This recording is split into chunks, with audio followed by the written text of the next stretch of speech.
Yun, tamang-tama ito. Magtatanghalian na. Ipapakita ko lamang itong bilihan ng ulam sa may bangkal. Quality at masarap ang lutong ulam nila rito. Ito nga't nirayo pa namin from Lagundi. Malapit lamang ito sa Chalin's Kitchen. Halos katapatan lamang ng Pure Mart nila. Tatawir tayo kapag galing ng traffic lights. Papasok tayo sa eskinita at bandang kaliwa ito. Lusong ng kaunti, tapos yun na. Ay, may kaunti pa. Sana okay po. Tunangin natin.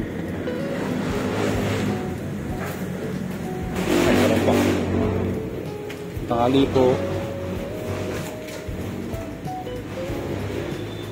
Meron pa. Sit. Nito. Repilya.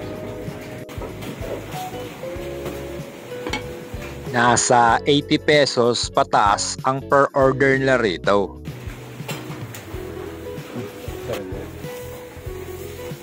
Basta pada.